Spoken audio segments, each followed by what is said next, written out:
Welcome to VLearn, Virtual Learning Network.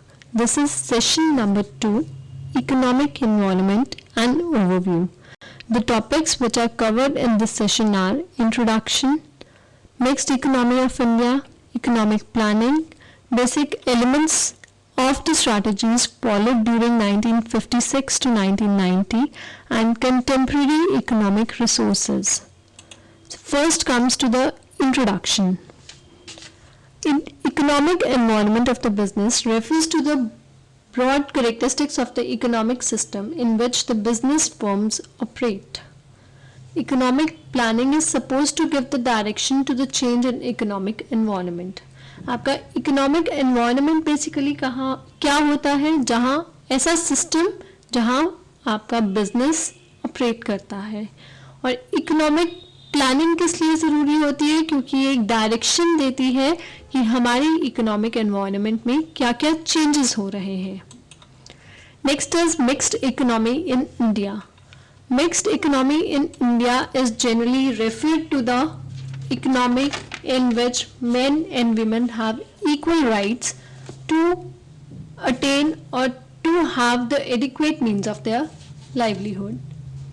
The ownership and control of the resources of the community are so distributed as best to subserve the common goods. आपके resources इस तरह से distributed होते हैं कि वो आपकी common goods needs को फुलफिल कर सकें. The distinguishing feature of Indian mixed economy was that it is aimed to deliberately enlarge the sphere of public sector so as to cover area of defense, heavy and basic industries, infrastructures, both economic and social and public utilities. आपका इस तरह से cover किया जाता है mixed economy में कि आपका प्राइवेट सेक्टर ज़्यादा से ज़्यादा defence area, heavy and basic industry जो आपकी large industry, large scale industries होती हैं, इंफ्रास्ट्रक्चर जो आपकी कंस्ट्रक्शन कंपनीज होती हैं, उनको कवर कर सके.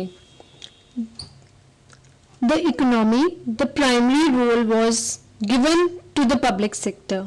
आपकी इकोनॉमिक फेज में आपका बेसिक रोल जो है, जो प्राइमरी रोल है, वो आपका पब्लिक सेक्टर को दिया जाता है. इसीलिए इसे पब्लिक सेक्टर को इंजन ऑफ ग्रोथ भी कहा जाता है. Mixed economy framework did not permit the private sector to operate in the remaining areas. आपका मिक्स्ड इकोनॉमी में प्राइवेट सेक्टर को हर जगह यूज नहीं किया जाता है. इन्हें हम element of self interest with social interest कहते हैं. इन्हें ऐसा क्यों कहते हैं? क्योंकि जहाँ पे प्राइवेट सेक्टर फेल हो जाता है, वहाँ पे प्राइवेट सेक्टर का मेन काम क्या होता है कि अपने प्रॉफिट, अपने गेन्स को मैक्सिमाइज करना. लेकिन जहाँ पे ये प्राइवेट सेक्टर अपने गेन्स, अपने प्रॉफिट्स को इंक्रीज करने के लिए आपकी एम्प्लॉयज को या वर्क मासेस को एक्सप्लॉइट करना शुरू कर देता है, वहाँ पे आपकी पब्लिक एंटिटीज के पास ये राइट्स होते हैं कि वो प्राइवेट सेक्टर को, प्राइवेट फर्म को ओवरटेक कर सके ताकि ये हरासमेंट ना हो, एक्सप्लॉइटेशन ना हो. The mixed economy framework in India was particularly marked with the deliberate development of the public sector in defense, heavy and basic industries, the development of economic and social infrastructure, in controlling the commanding heights of economic, that are banking and insurance sector.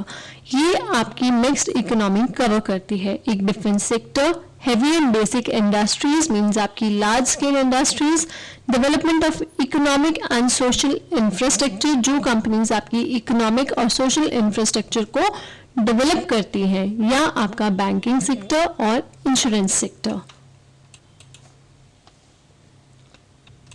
Next point है economic planning. Economic planning has the objective of making an assessment of resources of country, both physical and human, and formulate a plan for the development of the country.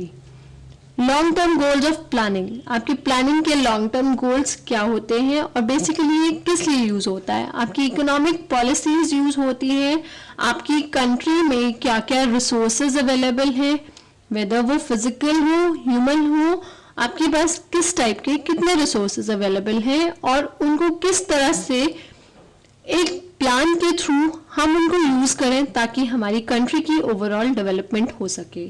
Long term goals क्या होते हैं planning के? To increase production to the maximum possible extent so as to achieve high level of national and per capita income.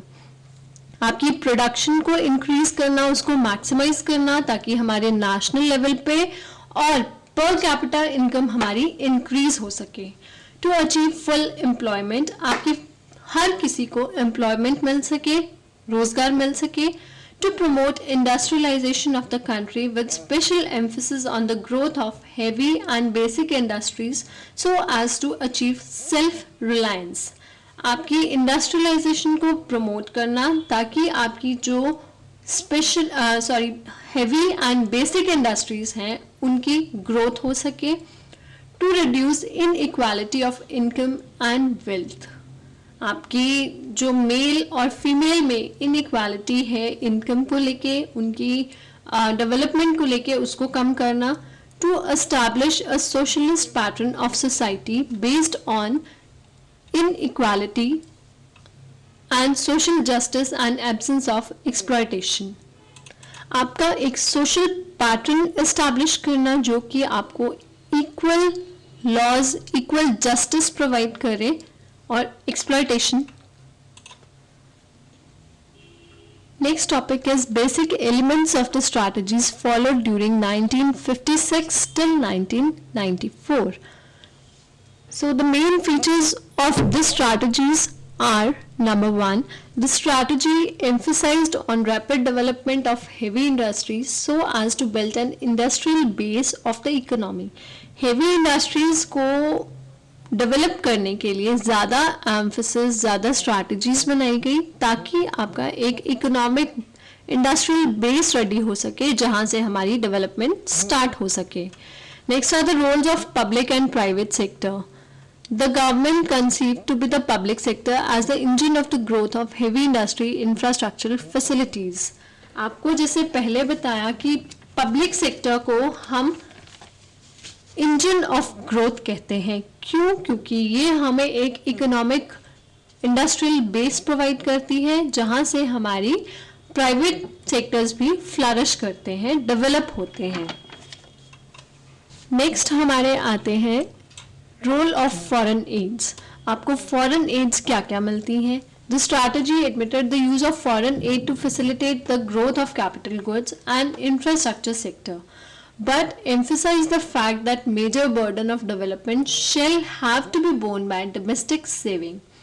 आपको foreign ads provide की जाती हैं ताकि आप अपने कैपिटल गुड्स को फ्लरिश कर सकें, इंफ्रास्ट्रक्चर सेक्टर को डेवलप कर सकें और आपका जो डेवलपमेंट है, इकोनॉमिक ग्रोथ है, वो आपको अच्छे से अच्छा मिल सके। The major burden of development shall have to be borne by domestic saving. आपकी डेवलपमेंट कहाँ से होती है? जब आपके पास डोमेस्टिक सेविंग होती है। रोल ऑफ स्मॉल इंडस्ट्रीज, जो आपकी स्मॉल स्केल इंडस्ट्रीज हैं यानी कि छोटी छोटी इंडस्ट्रीज जो हैं, वो उनका क्या रोल है? It is necessary that in order to encourage the production of consumer goods and generate more employment, investments be made in small industries. अगर आप ज़्यादा से ज़्यादा प्रोडक्शन इंक्रीज करना चाहते हैं, कंज्यूमर गुड्स का प्रोडक्शन इंक्रीज करना चाहते हैं, एम्प्लॉयमेंट क्रिएट करना चाहते हैं, जनरेट करना चाहते हैं, तो आपको इन्वेस्टमेंट स्मॉल स्केल इंडस्ट्रीज में करनी चाहिए क्योंकि स्मॉल स्केल इंडस्ट्रीज में हमारा प्रॉफिट गेन भी ज़्यादा होता है। Next is the role of agriculture. They recognise the important role of agriculture mention, we shall find that this industrial progress cannot be achieved without agricultural advance and progress. आपकी strategies design करने के time पे agricultural को एक बहुत ही important role दिया गया है, उनका रोल बहुत इम्पॉर्टेंट है, बिकॉज कोई भी इंडस्ट्री आपकी तब तक फ्लरिश नहीं करेगी जब तक आपका एग्रीकल्चरल डिपार्टमेंट या एग्रीकल्चर बहुत अच्छा नहीं होगा. फॉर एग्जाम्पल टेक्सटाइल इंडस्ट्री के लिए हमें कॉटन की ज़रूरत होती है, लेकिन कॉटन हमें कहाँ से मिलता है? एग्रीकल्चर के थ्रू, जो कि हमारा आगे क्लॉथ फॉर्मेशन में हेल्प करता है. कॉटन क्लोथ्स और डिफरेंट टाइप्स ऑफ क्लोथ्स हमारे मैन्युफैक्चर होते हैं. तो टेक्सटाइल इंडस्ट्री का बेस कहाँ से है? एग्रीकल्चर से. तो एग्रीकल्चर हमारा बहुत ही इंपॉर्टेंट रोल प्ले करता है. Next are the main achievements of these strategies are there has been a vast expansion of the capital goods sector via the heavy industry strategies. आपकी बहुत ही ज़्यादा expansion हुई है through heavy industry strategy. There was a vast expansion in economic infrastructure in the form of irrigation, energy transport and communication. There was an expansion of social infrastructure in form of health and educational facilities. A significant rise in saving and investing rate was witnessed in the country. इन सब strategies के through हमारी country की savings और investment rates increase हुए हैं. Next are the failures of planning. How the planning failed. High proportion of population living in the poverty. आपकी जो number of people जो आपकी पॉवर्टी लाइन से नीचे रह रहे हैं वो बहुत ज़्यादा है. अनएम्प्लॉयमेंट बहुत ज़्यादा है या अंडर एम्प्लॉयमेंट बहुत ज़्यादा है. Development of an inefficient public sector, आपका पब्लिक सेक्टर प्रॉपर्ली डेवलप नहीं है. डेवलपमेंट ऑफ लाइसेंस परमिट राजन country. Failure to attack foreign capitals. unnecessary emphasis on concentration of economic power. Failure of check inflation. Next is contemporary economic reforms. The main objectives of new economic reforms are: number one, to free Indian economy from bureaucratic control and excessive regulatory mechanism. Number two, to open area received for the public sector to the private. Number three, to liberalize the country with a view to integrate it with the world economy. And number four, to remove restriction on direct foreign investments. Number five, to remove restrictions on industrial and business houses to undertake investments by abolishing the ceiling limit of assets prescribed by MRTP Act. This MRTP Act is Monopolies and Restrictive Trade Practice Act. Next are the few questions which you have to do by yourself. So, thank you. Happy learning. Be learning.